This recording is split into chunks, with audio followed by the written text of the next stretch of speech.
मेरे साथ इस वक्त जुड़े हैं सुनील शर्मा। ये जम्मू कश्मीर बीजेपी के सीनियर लीडर हैं और लीडर ऑफ अपोजिशन हैं जम्मू एंड कश्मीर असेंबली में। न्यूज़ 18 से बात करने के लिए बहुत बहुत शुक्रिया सुनील जी। एक बड़ा घटनाक्रम हुआ है आज। एंटी करप्शन ब्यूरो ने सुरेंद्र चौधरी जो कि डिप्टी चीफ मिनिस्टर हैं, उनके भाई विजय चौधरी जो कि इंस्पेक्टर हैं जम्मू कश्मीर पुलिस, उसके घर में छापा मारा है। एंटी करप्शन ब्यूरो ने छापा मारा है और कई तरह के इल्ज़ाम हैं, कई तरह की जो केसेस हैं उनके संबंधित वो छापा मारा गया। मेरी नॉलेज में तो अभी नहीं है, लेकिन अगर इस प्रकार का कोई घटनाक्रम सामने आया तो ये एक रूटीन प्रैक्टिस है। कानून अपने हिसाब से काम करता है, इसमें हम अभी क्या कह सकते हैं। अभी कुछ भी कहना उचित नहीं है।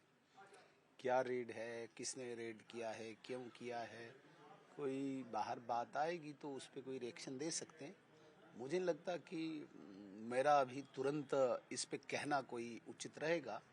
ठीक है, एजेंसी है, रोज़ रूटीन में वो अपना काम करते हैं, आज भी किया होगा।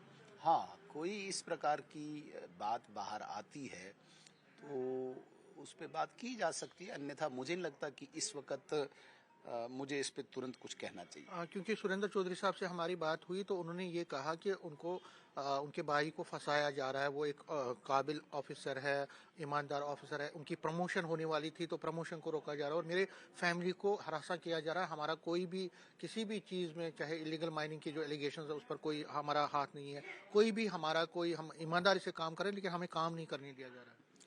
देखिए, वो उनकी अपनी प्रतिक्रिया हो सकती है, मैं उस पर कुछ टिप्पणी नहीं करूँगा। लेकिन मैं स्पष्ट करना चाहता हूँ कि जो भी कोई एजेंसी कोई एक्शन करती है और अभी जो प्रोसेस में ही है, मैं उस पर इमीडिएट कोई रिएक्शन दे नहीं सकता हूँ, क्योंकि जब तक न किसी एजेंसी का कोई आउटकम बाहर आए, उनकी प्रतिक्रिया बाहर आए, उस पे हम कह सकते हैं। अभी आप कह रहे हैं कि अभी कोई रेड हुई है तो इमीडिएट मैं रिएक्शन दूं, वो होता नहीं है। या तो कोई ऑफिसर उस एजेंसी का कुछ बोले, वो बेहतर है। मुझे अभी इतना भी नहीं पता कि क्या हुआ है, क्या हो रहा है, मैं इस पे टिप्पणी करूं, मुझे जायज़ नहीं लगता अभी। क्योंकि ये असेंबली के अंदर भी आपके कई मेंबरान तो लगातार कह रहे थे कि इलीगल माइनिंग में वो डिप्टी सीएम पे ही प्रहार कर रहे थे और हमने देखा इस असेंबली सेशन में। और आप लोग बार बार भी पहले भी ये कह रहे हैं कि उनका इलीगल माइनिंग में, उनके फैमिली का इलीगल माइनिंग में हाथ है, वो प्रमोट कर रहे हैं उस चीज़ को। तो एंटी करप्शन ब्यूरो ने जो आज ये जो रेड की है, वो भी कहा जा रहा है कि इलीगल माइनिंग का भी इसमें जो है उसका ताल्लुक। मैं समीर जी फिर कहूँगा, जब तक ना एंटी करप्शन ब्यूरो के ऑफिसर्स या कोई एजेंसी, क्योंकि मैं बिल्कुल भी अभी पता भी नहीं है, अनअवेयर हूँ, मैं कुछ सुनूं, कुछ देखूं, कुछ कहीं से पता चले, उस पे रिएक्शन करूं। इमीडिएट ही मुझे अभी पता भी नहीं है। तो ये ठीक है, कानून एक अपना काम करता है, ड्यू प्रोसेस में काम करता है और किसी भी बेगुनाह को तंग नहीं करता है। अभी तो वो एक लाइन है, लेकिन इस पर्टिकुलर केस में, इस स्पेसिफिक केस में क्यों किया है, इसका क्या किस चीज़ से वास्ता है, किस मकसद को लेके किया है, मैं तो अभी पता ही नहीं हमें क्यों किया है, क्या उनका गोल हो सकता है, क्यों उन्होंने ये रेड किया है। इस पे बिल्कुल भी अभी कोई बाहर तो बात आई नहीं है किसी एजेंसी की तरफ से। और मेरे जैसे व्यक्ति जी सीधे जाके कोई रिएक्शन दे तो वो जायज़ नहीं लगता है। तो मुझे नहीं लगता कि मैं इमीडिएट कोई टिप्पणी करूं जब तक न कोई एजेंसी इस पे अपना पक्ष बाहर रखे। लेकिन आपको लगता है कि इलीगल माइनिंग का इशू है, आप इसको नहीं, उठा इस रहे हैं? पर्टिकुलर केस में मैं नहीं कह सकता हूँ कि एजेंसी किस मकसद को लेके गई है। क्या ये जो एंटी करप्शन ब्यूरो ये इलीगल माइनिंग के लिए गई है, किसी और चीज़ के लिए गई, मैं कैसे कह सकता हूँ, अभी तो पता ही नहीं है। या तो अगर आप पुष्टि करते हैं, अगर आपकी बात हुई है एजेंसीज के साथ कि वो बोल रहे हैं कि इलीगल माइनिंग के उसमें ही गए हैं, तो फिर हम बोल सकते हैं। आपको भी अभी इस बात का इल्म नहीं है कि नहीं, जो मोटा मोटा जो सूत्रों से भी पता चल रहा है कि इसी कनेक्शन में कुछ न कुछ। मैं तब तक सूत्रों के आधार पे नहीं बोल सकता हूँ। एक बार एजेंसी अपना पक्ष बाहर लाए, फिर इस पे रिएक्शन। सुनील जी, आपको क्या लगता है कि क्योंकि सुरेंद्र चौधरी पहले से भी, क्योंकि उनके भाई को ट्रांसफर भी किया गया था लद्दाख, फिर उसको रोका गया था, फिर उनको अटैक, वो कहते हैं कि एक हफ्ते के बाद तो प्रमोशन होनी थी उनको।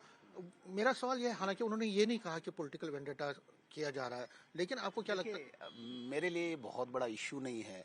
मैं एक पार्टी को और लोगों के एस्पिरेशंस को रिप्रेजेंट करता हूँ। एक डीएसपी के ट्रांसफर पे एक पार्टी का प्रतिनिधि कोई रिएक्शन दे, ये उचित नहीं होता। मतलब मेरा तो उनके साथ कोई वैसा क्या है, या तो मैं वो डिपार्टमेंट चलाता मैं तब रिएक्शन दूं, मेरा तो उसके साथ दूर दूर तक नहीं।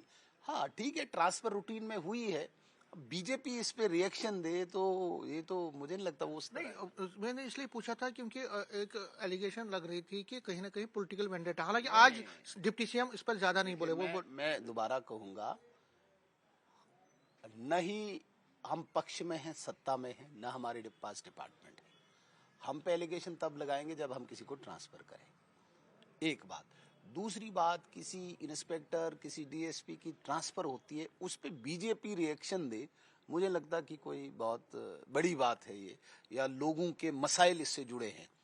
हम लोगों के, गरीबों के लिए, डेली यूजर के लिए, आम गरीब के लिए, एक जिसे कहेंगे हम कि बेरोजगार के लिए लड़ाई लड़ रहे हैं। डीएसपी का ट्रांसफर भी अब बीजेपी के लिए एक इश्यू बने, मुझे लगता कि ये उचित है। अच्छा, ये जो एसीबी है, जो या एजेंसीज एंटी, क्या आपको लगता है कि इसको सियासी दायरे से या सियासी चश्मे से बाहर निकाल के उनको अपना काम करना देना चाहिए? हाँ definitely, anti corruption bureau independent institution है, और अभी तक जिस प्रकार से उनने काम किया है, अच्छा कर रहे हैं, उनको राजनीतिक दायरे में नहीं लाना चाहिए।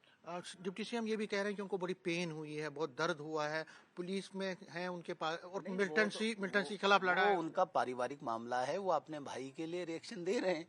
अब मैं उनके पारिवारिक इश्यू में मैं जाऊं, मुझे अच्छा नहीं लगता।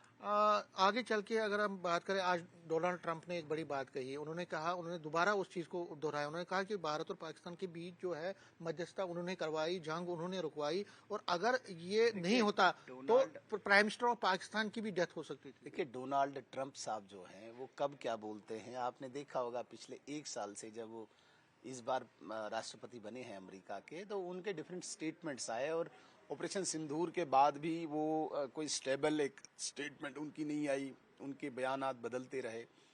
भारत सरकार ने स्पष्ट कर दिया, पार्लियामेंट में भी स्पष्ट कर दिया आदरणीय प्रधानमंत्री ने, कि भारत किसी दबाव में आके कोई डिसीजन न लेने वाला है, न लेगा, न लिया है। भारत अपने डिसीजंस अपने दम पे लेता है।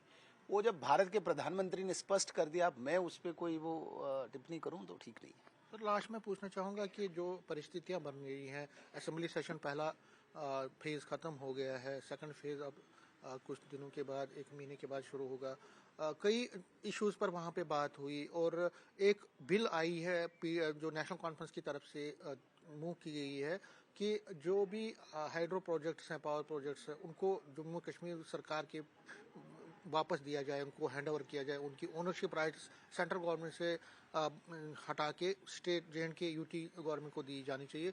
सज्जाद शाही ने ये बिल लाई है। देखिए, भारत सरकार जो प्रोजेक्ट यहाँ पे कर रही है, वो एक कंसोर्शियम बना है जेकेपीडीसी और एनएचपीसी का, और कहीं न कहीं एक नई ऑर्गेनाइजेशन खड़ी हुई थी जिसे सीवीपीपी कहते हैं। तो ये तो भाजपा ने नहीं बनाई है, ये नहीं सरकारों ने बनाई है, नेशनल कॉन्फ्रेंस कांग्रेस पीडीपी ने बनाई हुई है, इसमें हमने तो नहीं बनाया है। अब सीवीपीपी जो प्रोजेक्ट्स बना रही है, उसमें आधा शेयर सीवीपीपी का, आधा एनएचपीसी का है। भारत सरकार फुल पैसा देती है, जम्मू कश्मीर के पास इतना पैसा नहीं है कि वो इक्विटी भी लगाए, कैपिटल अमाउंट भी लगाए। अब उसके लिए कोई पॉलिसी बननी चाहिए, हमारे पास क्या है, हम क्या कर सकते हैं, वसाइल क्या है।